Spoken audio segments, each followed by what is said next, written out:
You are looking at Julian's pronunciation guide, where we look at how to pronounce better some of the most mispronounced words in the world, like this other curious word. But how do you say what you're looking for today? We are looking at how to pronounce this name, the name of this spoken language. We'll be looking at how to say more confusing vocabulary as well. Stay tuned to learn more.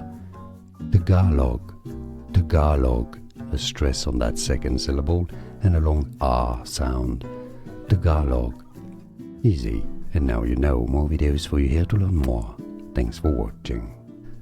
Here are more videos on how to pronounce more confusing words and names too many mispronounced. Like this video if you found it useful. I appreciate your support. I'll see you soon and thanks for watching.